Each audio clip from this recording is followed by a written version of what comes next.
I'm lost for words. What's up, y'all? My name's Griffin, and welcome back to my channel. As y'all can see, I got my Dune merch on, and I just finished watching Dune Part 2. I have so many thoughts. To be honest, when I left the theater, I was just kind of staring blankly because I didn't know what to say. But upon 2 hours of staring at the wall, I have kind of organized my thoughts. So I'm gonna organize this review into 4 parts. Spoiler-free overall thoughts, scenes and moments that stood out to me, and book versus movie differences. For my spoiler-free overall thoughts, if you don't like the first Dune, then you're probably not gonna like Dune Part 2 either. Honestly, I have to say the thing that stood out the most to me was Gidi Prime was so cool. The cinematography, the score, that's the one point where the score was different.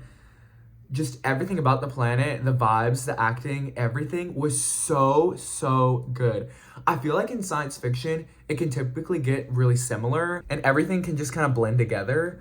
But this really stood out as like, this was some risky filmmaking, honestly. And I think it really paid off. I thought it was so cool. Kind of speaking onto that, I think the stark juxtaposition between worlds and the lack of transition between scenes made the world building a lot more clear and kind of juxtaposed all the different worlds and the different places that the movie was taking place in. In the first movie, I feel like they kind of lacked this.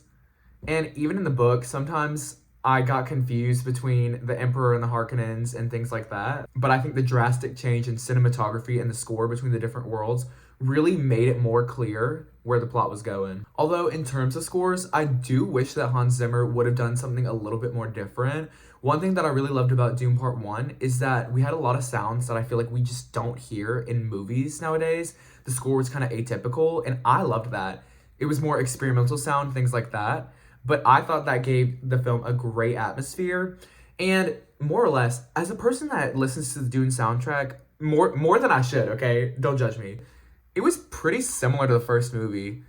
I recognize a lot of the scores and the snippets of music in my head were the same. I think it deferred on Gidi Prime and maybe one or two other moments I did notice a difference in the score. But for the most part, on Arrakis, it was the same score. And I was like, come on. Before I watched the movie, everyone I saw online was raving about Timothée Chalamet and Austin Butler's acting, which I did think was great. Don't get me wrong. I absolutely loved their acting. But for me, my personal favorite standout was Zendaya. She took Chani's semi-mundane character in the books and gave her life. I'll get into it in the spoiler sections, but there were just some scenes where Zendaya's acting was so good and really contributed to the success of the scene. Zendaya really brought emotion to that character, and I loved that about it. I'll also get into this in later sections, but I thought that Princess Irulan and Lady Fenring also did pretty good jobs. They really stood out to me. But honestly, in general, I wouldn't say that I didn't like any of the actors. I thought the acting in this movie was stellar.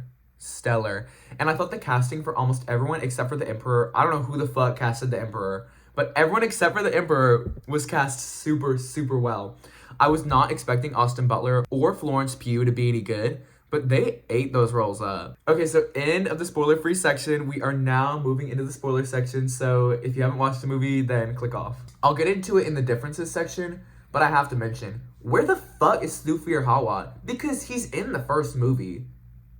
And for context, he's in the book, but like, where is he? Hello? We just completely omitted him. What? I think one of the main things that stood out to me in this movie was Paul and Chani's relationship. I actually did like it, and I thought it was very emotional, and you felt really connected to both of the characters. I really loved watching the tension between them, specifically when Gurney comes back and Chani doesn't trust Paul, and then also when Paul takes the water of life and Chani is super frustrated with him. You can kind of see the emotions going into their relationship and kind of the toxicity of it. And we kind of question who is in the right, Chani or Paul. And this is also very different from the books. And I thought their relationship was actually better, despite the fact that they still haven't had kids together. For context, in the book, they had children together. I thought the ending on Chani going out on the sandworm was a really crazy note. That just made me think, like, I don't know, it had all my emotions riled up at the very end. And it really left me on a cliffhanger, wanting me to come back for more. Not sure that that's the perfect ending I would have imagined, but I definitely did still really like it. And I'm interested to see what other people also have to say about that and what they think Chani's about to do. Or since Chani wasn't pregnant in the movies, is she pregnant now? Who knows? Who knows? So some specific moments that stood out to me. I knew Paul riding the grandfather worm and taking the rite of passage or whatever was gonna be epic, but it was so much more epic than I imagined. It was so cool. That whole scene was just so mesmerizing, especially once he stands up for real and everyone's reacting to him. That was such a good scene. And then especially when Chani looks back and she starts to question, she's like, wait a second, because she's initially so excited because she's really worried for Paul and she wants him to survive and do well. She doesn't want him to die. But then after seeing the reaction from all the rest of the Fremen, she's like, wait. The fetus scene in the opening, can we address that? I did not like that. What? I don't know. Like, okay, Leah, but do we have to get fetuses involved? I feel like the abortion people are gonna come into play and they're gonna be like, this is too political. Not Vladdy Daddy Harkonnen vaping. That was a little wild. I was actually so sad when Chani's friend sacrificed herself. Chani's friend was not in the books, but I did like the addition of that character because it kind of gave Chani more depth. It allowed her to be more real. And it also served as giving her more of a conflict with Paul, which I appreciated. Sorry to keep harping on it, but Chani was so convincing in the Water of Life scene. The slap and the tension in that scene was everything, and her storming out. Also her standing up, like when everyone else would kneel to Paul, or her talking against him when they finally went to the south. I thought that was really cool. So when Gurney is fighting and he says, for my Duke and my friends, I thought that was such a good line, and it really drew the emotions back from the last film, which we had kind of forgotten about in the whole conflict of everything, and I loved that line. I really thought the films were gonna omit the whole Vladimir Harkonnen being a you-know-what, being a not very nice man to younger children, but it did come in for a second there when Vladimir was giving Feyd-Rautha his blessing, and they had to kiss. And then Feyd-Rautha went back for more?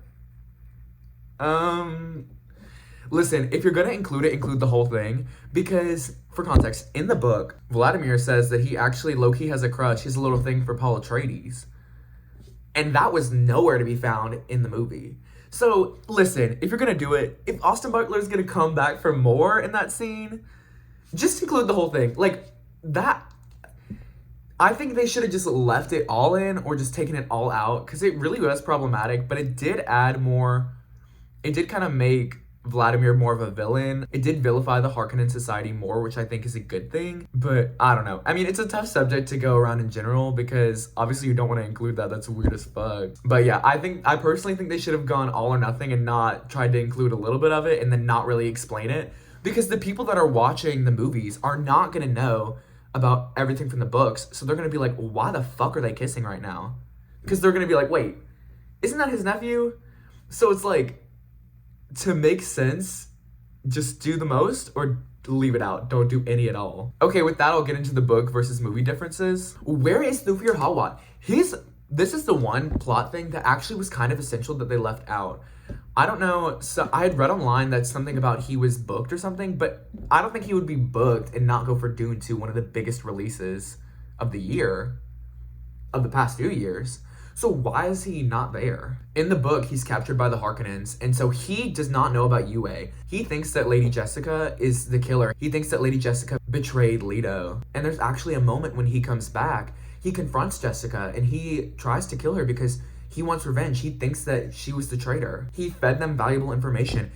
When Feyd-Rautha gets in the arena, Thufir Hawat was an essential person in that scene, but they just kind of cut his role out, which I thought that the Gady Prime scene was fine, but I don't think they should have cut Thufir Hawat out in general, especially because he was introduced in the first movie. So if you were going to cut him out, why not cut him out in the first movie? Because I don't think he was essential in the first movie, besides the fact that he let an intruder into the house at one time and led to kind of a commotion. But he definitely was essential for the second movie, if he was going to be essential at all. So that made absolutely no sense to me that he was not in the movie whatsoever. We're just kind of supposed to forget about him. I guess just assume that he died. I don't know. I thought that was really weird. And I just have no explanation for it. So I'd really be interested to see why he was not booked in the film. What happened to Chani and Paul having a child? Wasn't it like Leto Jr., right? I'm not going crazy. And I swear in the battle scene in the book, Leto or Aaliyah or someone dies. One of the children dies.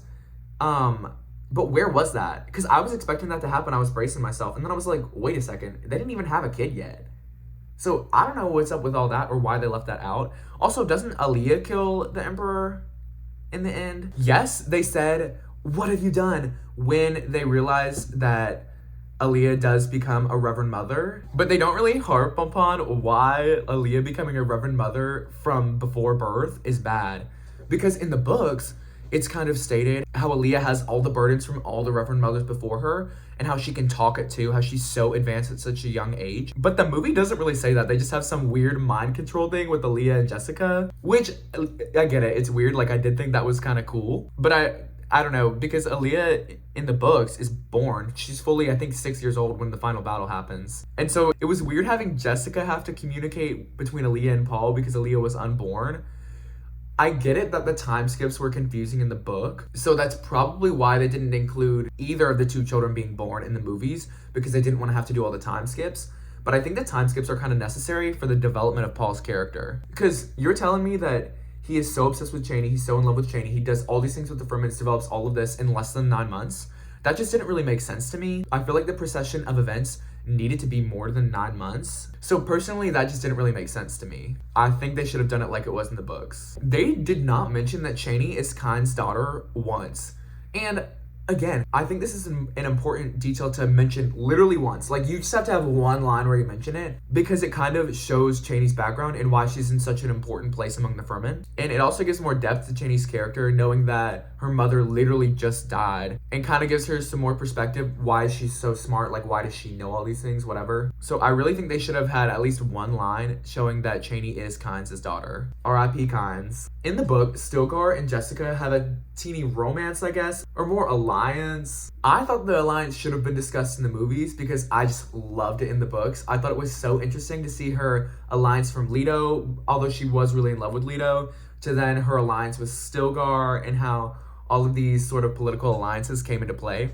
It also kind of foreshadowed Paul's alliance with Irulan, and I thought it would have just been a great thing to include in the movies, so I don't know why they didn't. Jessica seemed a lot more amoral in the movie. Like, why was I not rooting for her? For context, in the book, she's in the last conversation, she's generally looked as the more morally good person, while Paul is looked upon as morally ambiguous. But I feel like in the movie, she was definitely vilified. I don't think we were supposed to be rooting for her. But I actually think it did give a little clarity, because I think, you know, the Bene Gesserit aren't all good, which we didn't really get in the books, except for Lady Jessica not liking the original Reverend Mother. I can't remember her name, but the original one that gives Paul the Gom Jabbar. So Count Fenring is a character that was in the books, but not in the movies. He was in the books a fair bit, but I honestly didn't notice his absence, really. So I think that omitting him from the movie was fine. It's not like with Hawat, where I was like, where is Hawat? Like, he's essential to the plot. I don't know where the frick he is. I would just like to know what happened to the guild, because I feel like they talked about the guild in the first movie, and the guild was in the books. It was an essential faction. I'm pretty sure the guild was the people that they were calling in the end, not the other houses.